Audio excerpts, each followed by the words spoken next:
Sirach, chapter 45. He brought out of him a man of mercy, who found favor in the sight of all people, a man loved by God and men, even Moses, whose memory is blessed. He made him equal to the glory of the saints, and magnified him in the fears of his enemies. By his words he caused the wonders to cease. God glorified him in the sight of kings. He gave him commandments for his people, and showed him part of his glory. He sanctified him in his faithfulness and meekness. He chose him out of all people. He made him to hear his voice, led him into the thick darkness, and gave him commandments face to face, even the law of life and knowledge, that he might teach Jacob the covenant, and Israel his judgments. He exalted Aaron, a holy man like Moses, even his brother, of the tribe of Levi.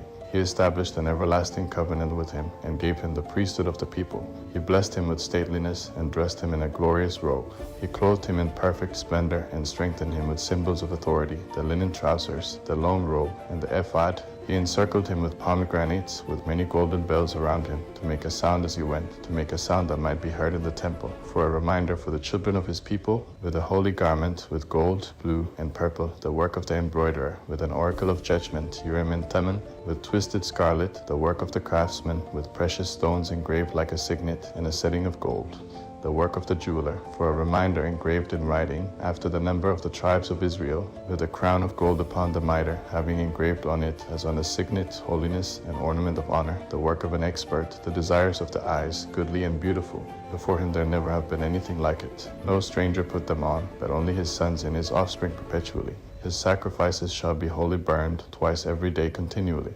Moses consecrated him, and anointed him with holy oil. It was an everlasting covenant with him and to his offspring all the days of heaven, to minister to the Lord, to serve as a priest, and to bless his people in his name.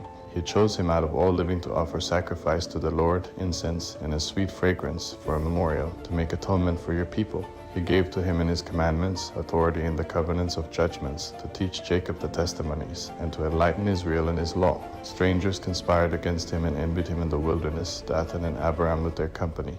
And the congregation of Kor, with wrath and anger, the Lord saw it, and it displeased him. In the wrath of his anger they were destroyed. He did wonders upon them, to consume them with flaming fire. He added glory to Aaron, and gave him a heritage. He divided to him the first fruits of the increase, and prepared bread of first fruits in abundance. For they eat the sacrifices of the Lord, which he gave to him and to his offspring. However, in the land of the people he has no inheritance, and he has no portion among the people. For the Lord himself is your portion and inheritance. Phinehas the son of Eleazar is the third in glory, in that he was zealous in the fear of the Lord, and stood fast when the people turned away, and he made atonement for Israel. Therefore a covenant of peace was established for him, that he should be leader of the sanctuary and of his people, that he and his offspring should have the dignity of the priesthood forever. Also he made a covenant with David the son of Jesse, of the tribe of Judah. The inheritance of the king is his alone from son to son, so the inheritance of Aaron is also to his seed. May God give you wisdom in your heart to judge his people in righteousness, that their good things may not be abolished, and that their glory may endure for all their generations.